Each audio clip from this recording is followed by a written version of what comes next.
Hey, it's Cart 36. I am not quite ready to do my turn, but in order to find out what America wants to purchase, I really have to figure out what America is going to do. So I'm going to do some sort of non-coms, and that's going to tell me what I need in the logistical train to back it up. I'm going to leave up my cat protections because I may walk away from this. So I'm going to send this bomber right here, and this will go in my video. This bomber is going 1, 2, 3, 4. Put that back a little bit. 5, 6, 7. That would be the air base, and 8 into Amur. So this bomber's got a long-range aircraft, so this bomber will go into C-Zone 6. This bomber will also go into C-Zone 6. 1, 2, 3, 4, 5. And I'll just get some dice out. The red indicates an attacking, and it's got this one right here. 1, 2, 3, 4, 5, 6. He's moved 6 spaces. And this one right here, 1, 2, 3, 4, 5. It's moved 5 spaces. Okay. And then I needed to prevent him from scrambling into the C zone. Believe it or not, these two planes right here can go 1, 2, 3, 4, 5. That's 5. They have 0 spaces left.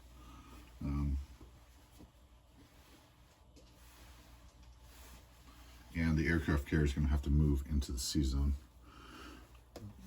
And the non-com. If it moved now, it would actually trigger kamikazes. Kamikazes have weaknesses, and the weakness is they do not rise up for airplanes, for dogfights, and they do not rise up for transports. So two infantry are going to go over here and invade Korea. And that is going to be supported at the end of this big turn by, you guessed it, the Russians. It's so powerful to have those Russian forces kept out there. And I will signify the capture of that in a minute. Well, maybe I can do that now.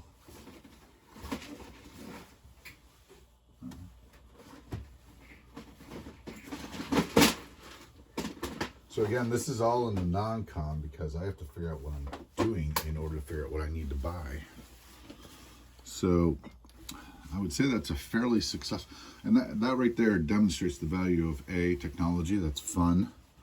It also demonstrates the value of bombers, for instance, to be able to hit from unexpected locations. Who thought the bomber from here, Queensland, could go there? I am throwing that bomber away, but I need it right here in the moment because that I think is a big gain. This force wants to go here. This force wants to go here, and this force going that way is the wrong direction. And that's what we want to do, is by our actions direct the Chinese, the Japanese to go in directions. And then the submarines down here are just devastating. They can do their action because this has to go north. And I know he knows that, but it's pretty difficult not to sort of follow those sort of primal protection. So that is going to happen, and that's red dice.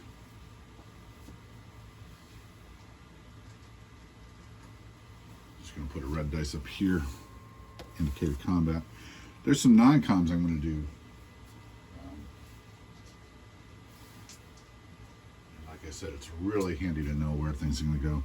I've got some aircraft down here, 4 aircraft, and those are actually going to go 1, 2, 3, 4, 5. And this demonstrates the value of Malaya. So again, somewhere he does not want to go. that he's chosen to bypass, and Malaya just keeps getting bestial. Now, obviously, we want to take out with our 54 sub. The sub was not in 45. The sub was in 54. It was in my Anzac video, the one that went silent, unfortunately, because I responded to his phone call, Schulte's phone call. 1, 2 to take out this transport. I will leave this here for the minute. And I'm going to put this dice here for 4 units. And they have used all their spaces, so I'm going to put 5 here.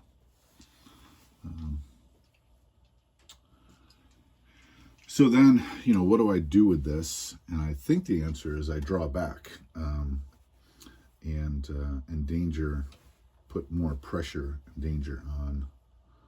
Because what I need to really do right now, as I'm seeing this pretty clearly, is fill up those aircraft carriers again. So those aircraft carriers are vulnerable. They don't have anything on them except for Anzac troops. And I do want to emphasize the value of a empty aircraft carrier, because it's pretty powerful when ships can land on it. So I think I will draw back here. I could go down to 54, but 54 is always a matter of convenience. That makes Malaya even more valuable. 54 would, and I want him to focus a little bit up north. I need him to. I need to turn this Titanic ship toward the north. I need to turn these mechs toward the north. I need to turn this transport toward the north. I think there's a transport here actually. Japanese transport.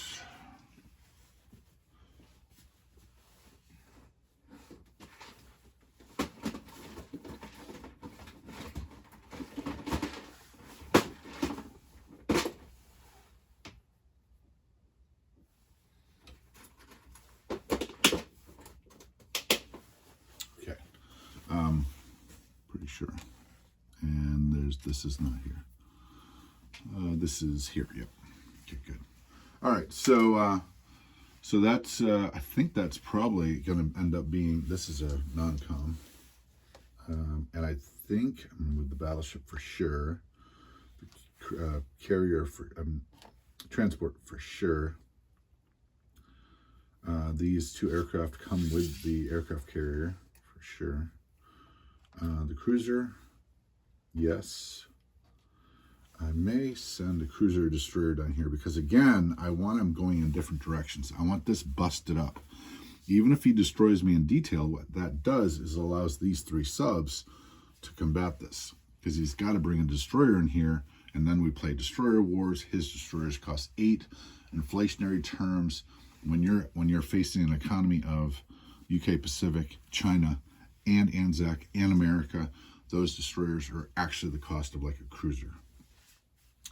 So I'm going to send a destroyer in here, and I think I don't have any airplanes to spare because I really need those airplanes over there.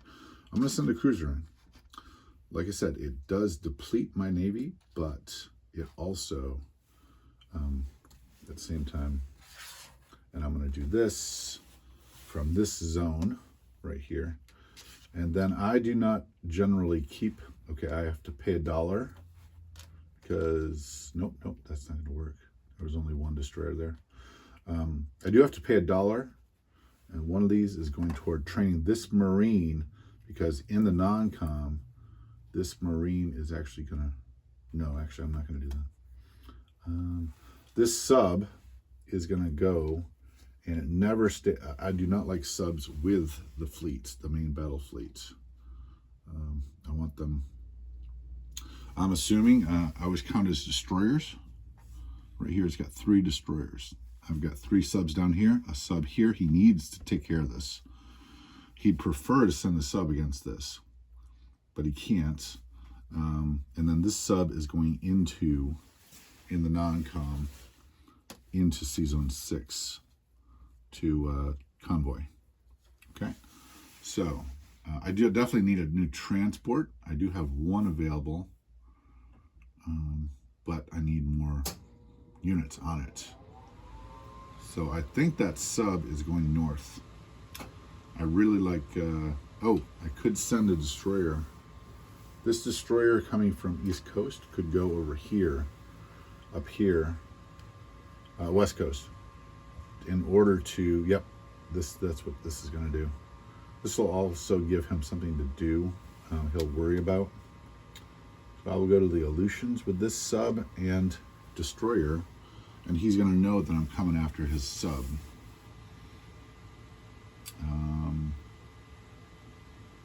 I might even send the carrier. Carrier, destroyer. I have nothing to fear here. Yeah. Now let's make sure that he doesn't use that bomber. 1, 2, 3, 4, 5. Nope. Nope. These are cheap, by the way. These are $13. All right. That seems pretty good to me. If he wants to go after it, I'm good with him going after it. I already rolled the dice. I got, I had 3 dice to roll. I got long-range aircraft. All right, that seems really good. So this is a battle.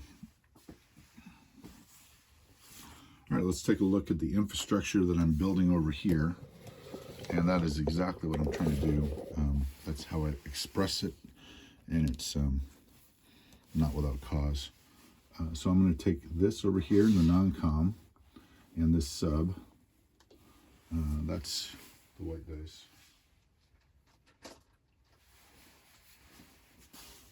And then this transport's going to bring over infantry and tank, and then I will need a unit. Did that show up? I'm not even sure that showed up. Yes, it did. Okay, the plane from Gibraltar is a super duper plane. 1, 2, 3, 4. So it's going to go to land on this carrier, and this is again the beauty of an open carrier.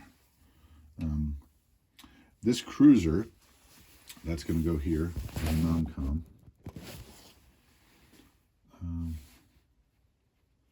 And then that cruiser, where is that cruiser going?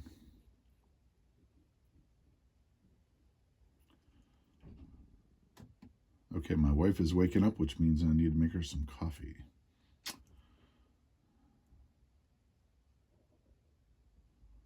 I think the cruiser might stay put. And I do need to, put a white dice down here. Okay, so I'm going to pause the video. I'll stitch it together later. But that looks like my moves. So I do need at least, I like 1 airplane on my carriers and 1 for the deck open a lot of times. In the Pacific, I want an open carrier, completely open carrier, so Anzac fighters can do surprising moves. Or British, for instance, I'll just give you an example over here. Say the carrier was right here, and we had British fighters in India, and you could do the carrier from over here and take out something off Formosa, because the fighters could go 1, 2, 3, 4, 5 and land on the carrier in Formosa, taking out a transport. This right here was a little more vulnerable than he thought, because my carriers and my fighters could have gone 1, 2, 3. These planes could go 1, 2, 3, 4, land there. So I could have wiped out this fleet right here. But I do. I'm looking at this, and I don't know. That does seem pretty cool. No, I'm sorry. My deck was not cleared. My deck had Anzac fighters on it, so that's why I didn't do that move. So, and it would have been air. Generally speaking, it's tough to sacrifice air. So that looks good to me. That probably is going to be my moves. I'm going to take a break and get some coffee for my wife.